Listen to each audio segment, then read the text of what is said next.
I decided to split the $5 million between my mom and me. This decision came right after my dad's funeral.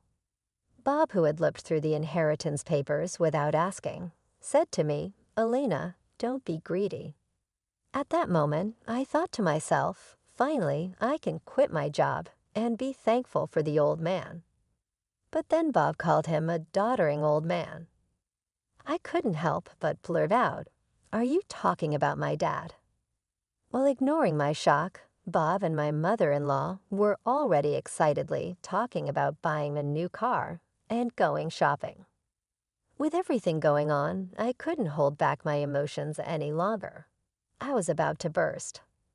On top of all the housework, asking for money, and then insulting my dad, I just couldn't live with Bob and my mother-in-law anymore. Holding back my anger, I forced a smile and said, "Sure, feel free to use the money as you and my mother-in-law see fit." I am Alina Anaya, a 40-year-old housewife. Working with my husband, my parents, both doctors, ran a well-known clinic in our hometown. As their only child, I was deeply loved. After finishing Commonwealth School, I got a job at a big pharmaceutical company. Though my parents wished I had become a doctor, they supported my choice. 12 years ago, my mother died in an accident, leaving me and my father heartbroken. During that tough time, Bob, who was then my boyfriend, supported me. We met through a friend and got engaged 4 years after my mom's death. Bob worked in the food and beverage sector and earned less than me, but I believed we could face any challenge and be happy together. My dad was very happy for us. When I told my dad about our engagement, he said, "I've heard how Bob has supported you, Alina. Thank you so much. Please continue to take care of her." Bob stood up straight and promised in front of my dad, "I will make her happy." Standing next to Bob, I felt truly happy. The next week, we went to Bob's family home to announce our marriage. His mother, who wore a lot of makeup and was divorced from Bob's father, looked at me critically. "Marriage, huh? You're Bob's choice. Isn't she a bit plain for you? And she's older, right? Wouldn't a younger and prettier girl be better for you?" Bob quickly replied, "Mom, you know in pharmaceuticals, right? Alina works there. Her father is a doctor and runs his own practice." I expected Bob to talk about my personality, but instead, he talked about my job and my dad's status. Hearing this, his mother's attitude changed. "Oh, Bob, you should have mentioned these important things earlier. That changes everything. I happily approve of the marriage. Nice to meet you, Alina." "Thank you." After getting approval from Bob's mother, Bob was very happy. However, I felt uneasy. Even though everything was going smoothly with our plans to get married, when we were about to register our marriage, my dad, who is a doctor and real estate investor, gave me an apartment in a luxury building in San Diego City as a wedding gift. I told Bob, "Dad has given me this apartment as a wedding gift, but it's our new home. Let's live here happily and peacefully together." Bob smiled, and we started our married life. However, after getting married, I realized something unsettling. Bob, who had lived with his parents until then, was almost incapable of doing household chores. He couldn't cook, didn't know how to use the washing machine, and showed no interest in learning. He would leave his garbage scattered around, not bothering to clean up. While I wanted us to share household responsibilities, Bob's careless attitude increased my frustration. In the first year of our marriage, I managed all the household responsibilities, even though I had some complaints. Since we were still in the honeymoon phase, with the exhaustion from work and the struggle to keep up with chores, I reached my limit. In our second year, I decided it was time to have a serious talk with Bob about sharing household duties. I bravely shared my unhappiness with Bob, but to my disappointment, he responded without any appreciation or thought, saying, "I'm tired from work too." You're much better at chores than I am, right? It's better if you do them since I'm not good at it." Just like that, Bob hardly helped with the chores, and I continued to handle most of our household duties. But that wasn't the only issue. After marrying Bob, I found out his mother also had some strange ideas. Bob wasn't really into celebrating occasions, so I decided to send a quality scarf and some carnations to his mother for Mother's Day. Even though I picked a nice scarf from a department store, his mother called me displeased. She criticized the scarf for not being from a famous brand and said it was ridiculous to send such an unknown item. I tried to explain its quality, but she wouldn't listen, insisting she wanted something from a very famous luxury brand. Shocked, I told Bob about this when he got home, but instead of understanding, he said, "Just do as she says." Bob didn't support me, and from then on, we started giving his mother cash as she demanded. Moreover, by our 7th year of marriage, she began visiting our home frequently, always finding reasons to ask for money. Bob would always smile and give money to his mother without any complaints. Even though I had a job, Bob's income was small, making our daily life just barely manageable. Out of desperation, I had to dip into our savings to cut living expenses. Despite my frustrations, I knew Bob cherished his mother, and she had supported me during tough times. She was the mother of someone important to me, and with that thought, I endured.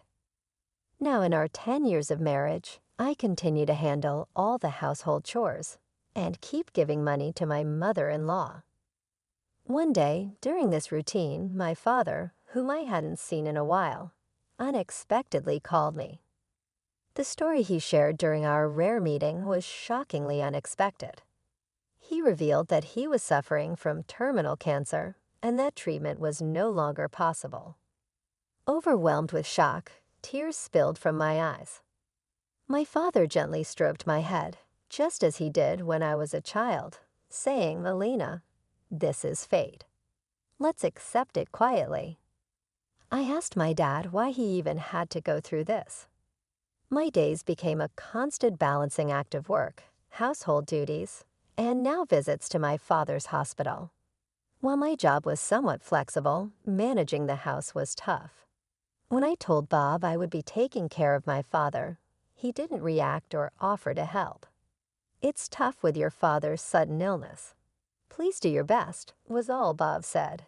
He only visited my father in the hospital once. I was so busy taking care of my father that I didn't have time for Bob. If I had time to worry about Bob, I wanted to prioritize my father. One day, as my father lay in his hospital bed, he suddenly asked, "Alina, how is your marriage with Bob going?" Caught off guard, I thought about Bob's attitude at home and his mother's behavior. I couldn't answer properly. Seeing my hesitation, my father seemed to understand and told me, "Alina, you don't have to endure this. Think about your happiness. Don't worry, you won't have any hardships after I'm gone." I couldn't hold back my tears, and my father silently and firmly held my hand. 5 months later, the inevitable happened. My father passed away quietly, engulfed in immense sorrow. I started arranging the funeral. Bob showed no interest in my grief and didn't help with any of the preparations. Despite this, I was too busy with the funeral arrangements to pay much attention to Bob. Many friends and acquaintances attended my father's funeral, making it a heartfelt farewell. Even the indifferent Bob and his mother attended. The day after the funeral, I received a call from a lawyer about my father's inheritance. I arranged a meeting with the lawyer and listened to the explanation. The information was all new and quite surprising. After deducting taxes like inheritance tax, my father's estate amounted to over $5 million. He had not only earned income as a doctor, but also made real estate investments, leaving behind such a vast fortune, all of it to be inherited by me, his only daughter.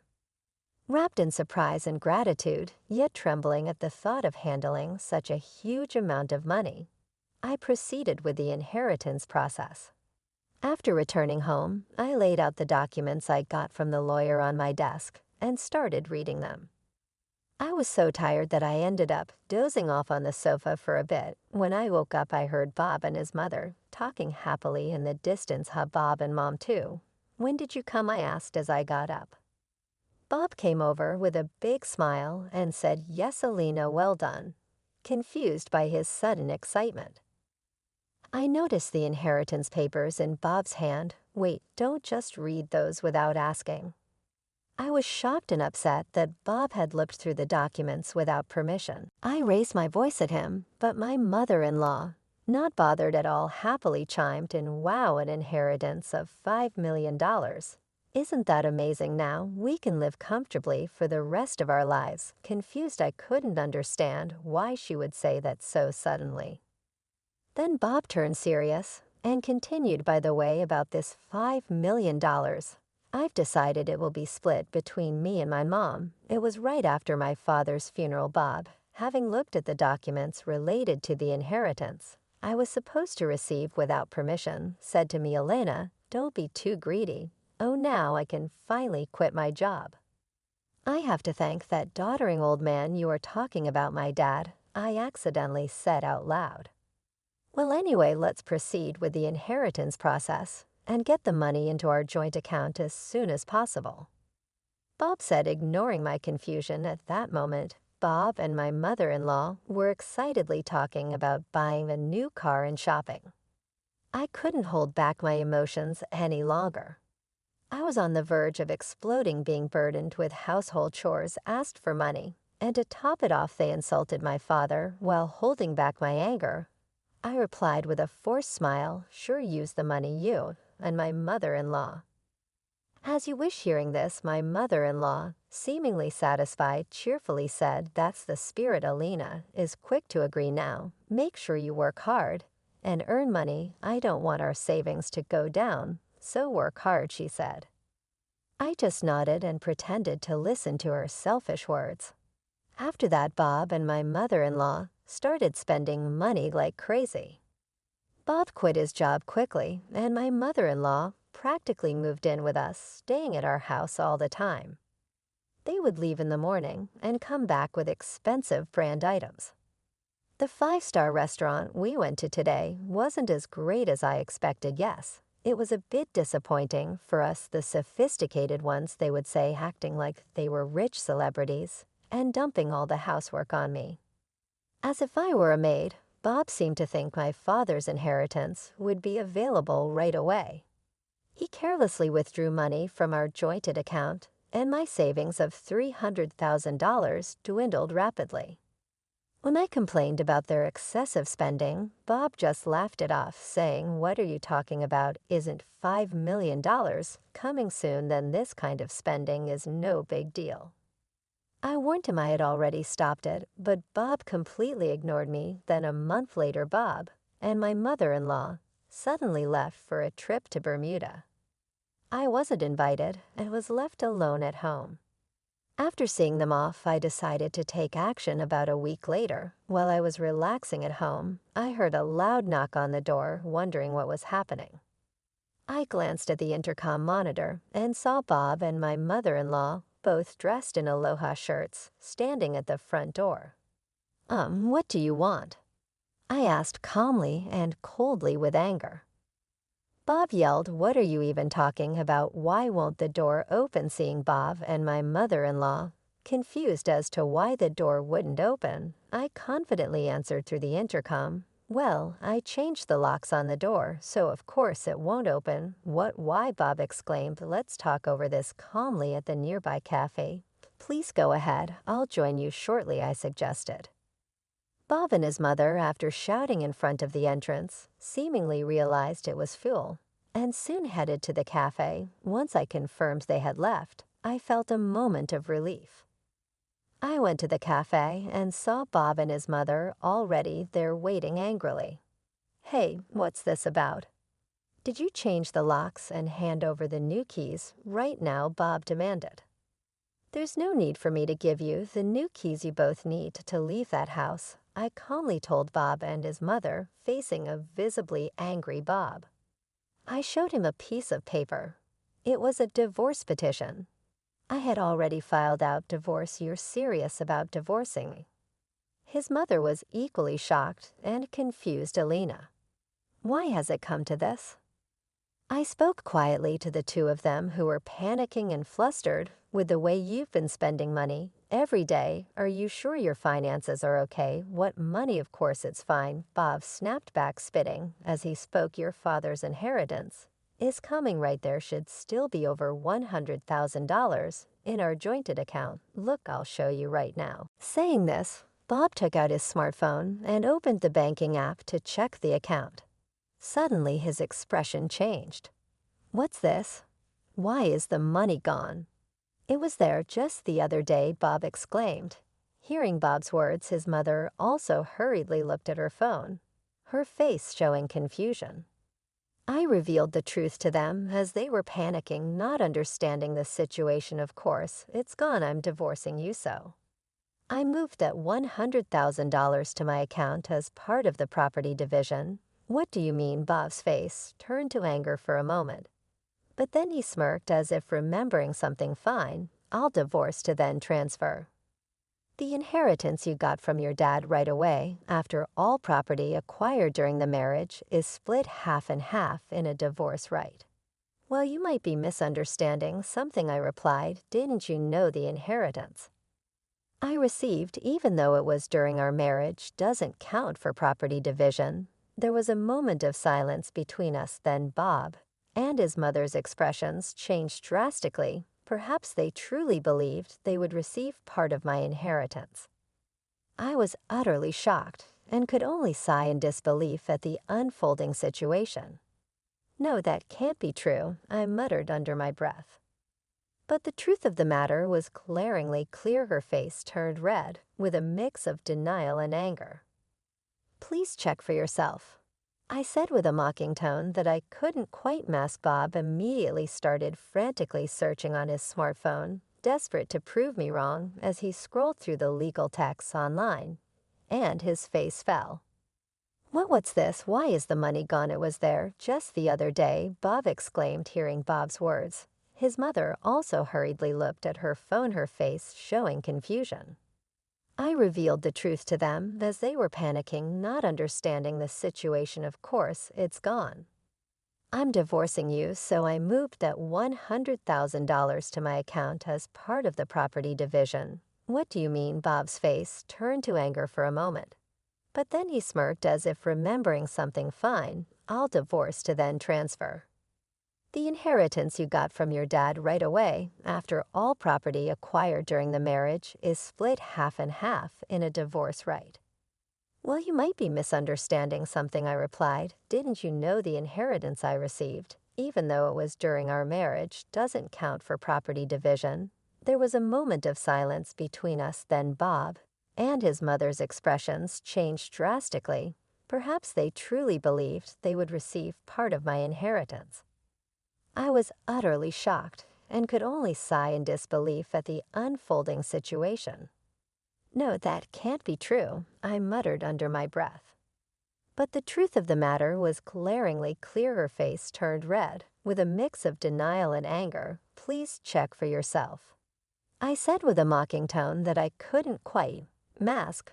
Bob immediately started frantically searching on his smartphone, desperate to prove me wrong. As he scrolled through the legal texts online, his face fell. "It says here that property inherited by one spouse from a parent is considered separate property.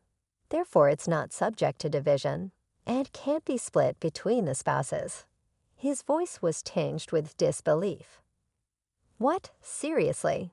His mother too peered over his shoulder, her expression turning to one of shock as the reality of the legal standing dawned on them. Then Bob approached me, his demeanor shifting to one of desperation. "Alina, please don't divorce me. I have no savings and no job. How am I supposed to live if you divorce me?"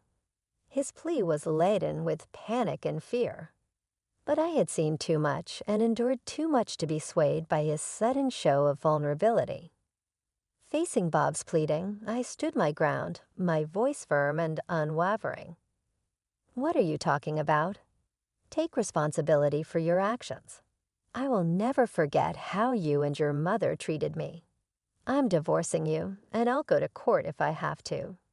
My declaration was clear, a line drawn firmly in the sand. Intimidated by my fierce demeanor, which they had never witnessed before, Bob and his mother recoiled. They shrunk back in fear, whimpering softly as they stood there, dejected and defeated. I knew I had finally taken a stand. The weight of my decision was heavy but necessary, as I sought to reclaim my dignity and future from the ruins of a marriage that had veered so far off the path I had once envisioned. After walking out of the cafe, the divorce proceedings between Bob and I proceeded without major obstacles. The $100,000 I had shifted from our joint account was acknowledged as part of the division of our marital assets. Over time, I managed to legally compel Bob and his mother to vacate my house. This was a relief, as Bob, having already squandered the money from our marital division, found himself in a precarious financial state. He was penniless and increasingly overwhelmed with a mountain of bills, stemming from lavish expenditures on their overseas trip and various other expenses charged to his credit cards. As Bob's financial troubles escalated, he sank deeper into debt. Both he and his mother were forced to take on additional loans just to keep up with their mounting bills. Eventually, they moved into a rundown apartment, a stark departure from their previous luxurious lifestyle. They now find themselves working exhaustively every day to manage their debts, a situation that has been a profound and shocking adjustment for both. Meanwhile, I took decisive steps to move forward with my life. I sold the condo that I once shared with Bob, a place full of mixed memories, and moved into the apartment that had belonged to my late father. This move was not just a change of scenery. It was a step towards reclaiming my independence and starting afresh on my own terms. In this new chapter of my life, I continued my work as before, maintaining the same job that had always given me a sense of stability and purpose. However, with the inheritance I received from my father, my financial situation became significantly more comfortable. This financial security has allowed me to live without the constant stress of monetary concerns that once plagued my marriage with Bob. Living in my father's apartment has brought a new sense of peace and continuity to my life. Every day, I wake up with a heart full of gratitude for the man who not only raised me with love, but also ensured that I would be secure after he was gone. This gratitude has inspired me to approach life with a renewed sense of purpose and determination. With the lessons learned from my troubled marriage, I am now more committed than ever to protecting my happiness and well-being. I've come to realize the importance of being surrounded by people who support and uplift me, rather than those who seek to take advantage. As I move forward, I am determined to cherish and make the most out of every moment, focusing on personal growth and happiness. As the days pass, I find myself more at ease, enjoying a life that is not just about survival, but about thriving. My days are spent peacefully indulging in small joys and planning for a future that I now look forward to with optimism and excitement. The stark contrast between my life now and the life I shared with Bob serves as a constant reminder of how far I've come and how much I've achieved on my own.